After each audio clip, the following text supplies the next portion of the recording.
Hai Sobat Sehat semuanya, saya Dr. Tirta Wijaya. Di channel ini kita akan bahas berbagai masalah seputar kesehatan, dan pada kesempatan kali ini kita akan bahas mengenai sembelit atau konstipasi. Yang dimaksud dengan sembelit adalah frekuensi buang air besar yang lebih sedikit atau lebih jarang dibandingkan dengan yang normal. Kalau normalnya itu kita bisa buang air besar tiap hari, pada sembelit itu bila frekuensinya kurang dari 2 kali dalam seminggu atau nggak buang air besar 3 hari berturut-turut. Penyebabnya sendiri macam-macam sih. Yang paling sering itu adalah karena kurangnya serat dan cairan dalam diet kita sehari-hari, sehingga tinja itu menjadi keras dan kering, jadi susah keluar ya. Sebab lainnya juga bisa karena adanya perlukaan di daerah dubur, sehingga waktu mau buang air besar itu jadi nyeri. Nah, waktu nyeri jadi otomatis orang jadi menahan gitu ya. Jadi terjadi sembelit. Atau bisa juga karena kurang gerak, kurang olahraga. Jadi semakin kita sering bergerak berolahraga, motilitas atau pergerakan usus kita juga makin baik. Kalau kita gaya hidupnya yang jarang olahraga, duduk-duduk tidur-tiduran aja kayak couch potato gitu ya, itu cenderung pergerakan ususnya berkurang dan jadi sembelit. Atau bisa juga karena adanya obstruksi atau sumbatan atau sumpalan atau hambatan di saluran pembuangan. Misalnya karena ada penyempitan usus, atau karena ada tumor, atau apalah, pokoknya itu yang hambatan fisik ya, sehingga nggak bisa keluar. Oke, itu penyebabnya.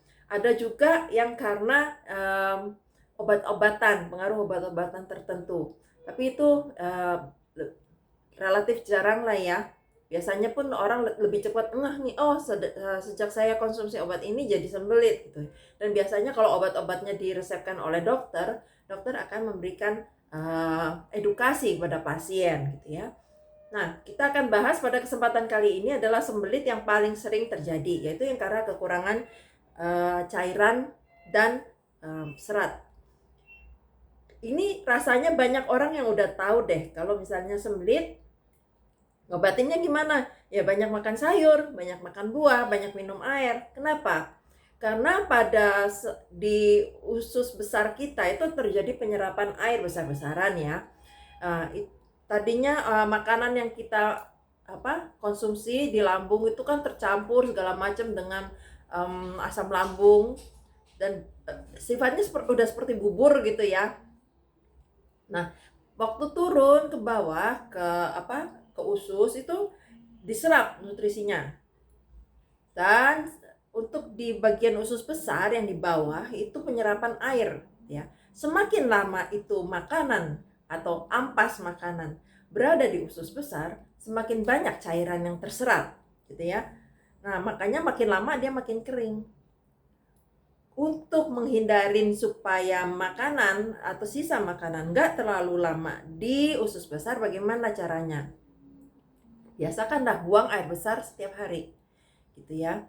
Nah, supaya tinja kita tuh nggak terlalu keras, jadi harus dikasih modal. Kasih modalnya berapa Pak? Cairannya yang banyak gitu ya. Jadi biarpun terserap banyak di usus besar, dia masih ada cukup cairan sehingga tinjanya itu masih agak lunak gitu ya. Nah, terus kenapa kita butuh serat? Karena serat itu yang membentuk si tinja itu ya. Kalau dia nggak ada serat, nggak ada bentuknya, maksudnya nggak ada konsistensinya gitu ya, itu nanti sensor-sensor yang di ujung bagian akhir pembuangan itu dia kurang sensitif gitu, nggak terasa. Jadi itu perlunya kita mengkonsumsi serat-serat, makanan berserat. Oke, kalau minum, ada orang yang nggak suka minum air putih. Air putih itu terlalu hambar, terlalu tawar katanya. Padahal air putih itu adalah minuman terbaik buat orang dewasa ya. Kalau untuk bayi 6 bulan ke bawah, itu minuman yang terbaik, makanan yang terbaik adalah ASI. No question about it. Tapi kalau untuk yang dewasa, itu air putih yang paling bagus. Kenapa? Karena air putih itu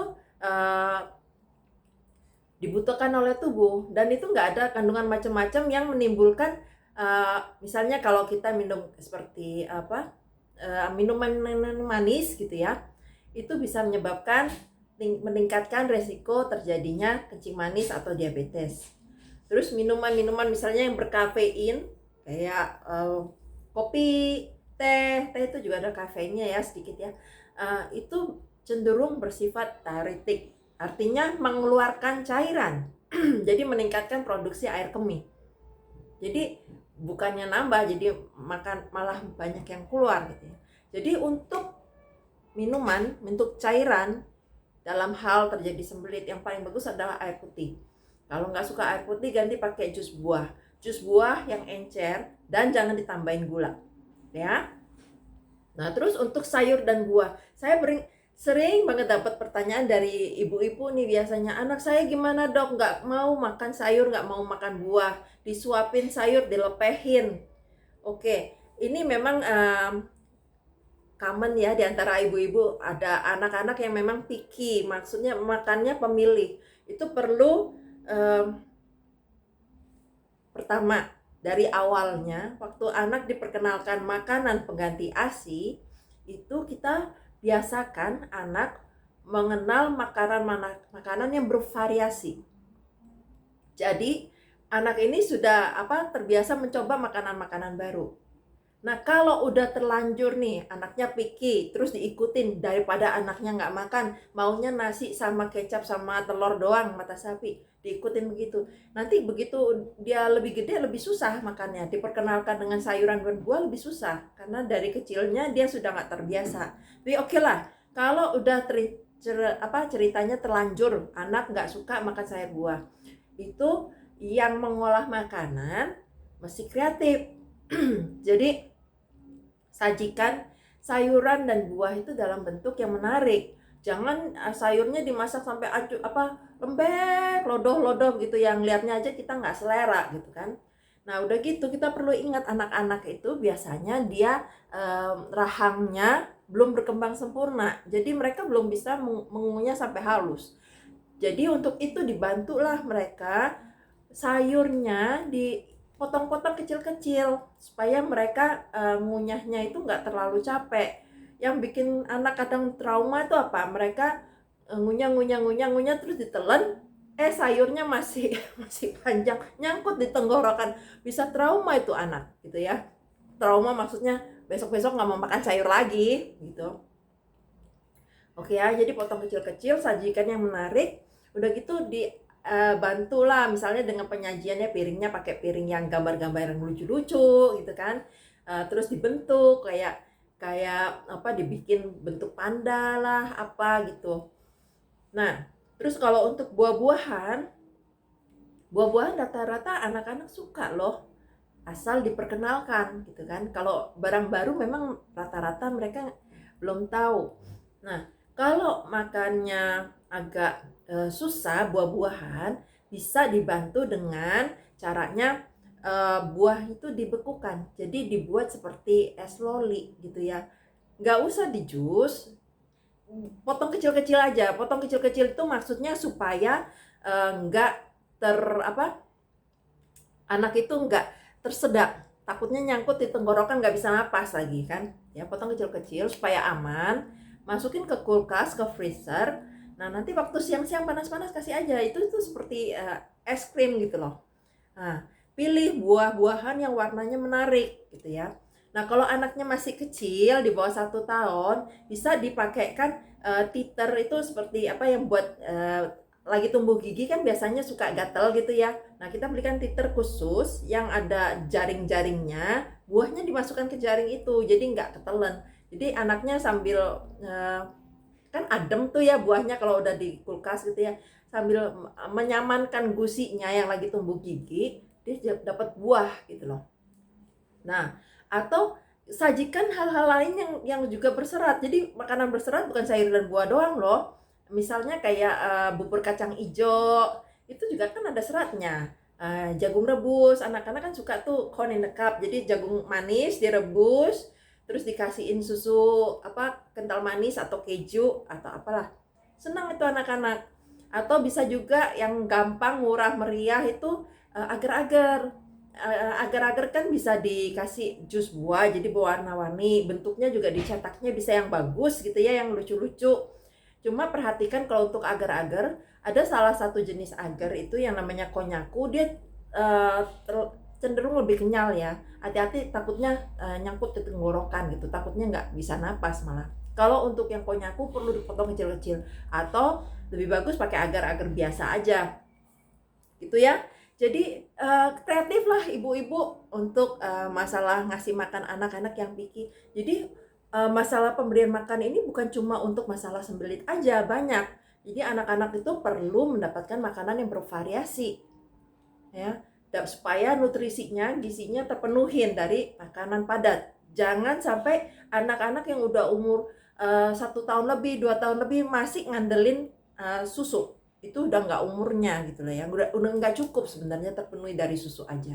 Nah terus bagaimana dong kalau orang dewasa nggak mau makan sayur, nggak mau makan buah? Wah itu mah diomelin aja lah gitu ya. uh, Kalau untuk orang dewasa harusnya dikasih edukasi yang tepat, udah cukup gitu ya. Kalau makannya masih picky kayak gitu, apa perlu diperlakukan seperti anak-anak, makanan sayur buahnya diumpetin, bisa sih. Jadi kita misalnya bikin kayak pangsit ya. Kalau pangsit kan biasanya isinya daging gitu ya, daging cincang. Ini kan kita ganti isinya sayur sayur sayur cah cah sayur gitu, atau bikin kroket tapi kroketnya isinya sayur gitu. Bisa aja sih, tapi udah nggak harusnya lah. Harusnya kan kita orang dewasa ngasih contoh buat anak-anak kan, jangan terbalik gitu loh. Oke, itu masalah caranya. Terus bagaimana dong kalau nih ceritanya udah terlanjur terjadi konstipasi, udah nggak bisa keluar. Kalau kita mau makan sayur buah udah telat kan, udah kita udah tinjanya udah di bawah gitu, waktu BAB sampai keringetan, ngeden-ngeden, nggak keluar, sakit. Itu bisa kita pakai obat mencahar. Obat mencahar macam-macam ya. Ada yang untuk melunakkan tinja, ada yang untuk melumasi saluran kita gitu ya. Nah itu cara pakainya juga macam-macam. Perhatikan waktu beli di apotek, perhatikan cara pakainya karena beda-beda. Dan itu cari yang lingkarannya warna hijau. Warna hijau itu berarti cukup aman untuk dibeli tanpa obat. Tapi ingat, untuk penggunaan obat-obatan semacam ini jangan sampai ketergantungan ya. Jangan sampai bisa kok pakai ini BAB. Jangan terus ngandelin seminggu sekali beli obat itu. Mau sampai berapa lama kayak gitu. Ya kan? Jadi obat-obatan itu dipakai untuk istilahnya untuk emergency yang sekarang aja. Nextnya pola makan harus diperbaikin gitu ya. Banyak makan sayur, buah, pokoknya yang berserat. Dan berserat itu nggak hanya sayur buah aja, macam-macam. Oke, dan untuk sayur buah pengolahannya paling bagus itu kalau yang seminimal mungkin. Kalau buah-buahan, kalau sebisa mungkin jangan dimasak. Jangan makan pisang jadi pisang goreng gitu ya. Itu udah ketambahan macam-macam. Kalau nggak bisa bentuk segar, diolah dengan pengolahan seminimal mungkin gitu ya. Oke, sekian sharing saya hari ini mengenai sembelit. Semoga bermanfaat. Kalau ada pertanyaan boleh di komen, nanti akan saya bahas. Terima kasih, salam sehat selalu.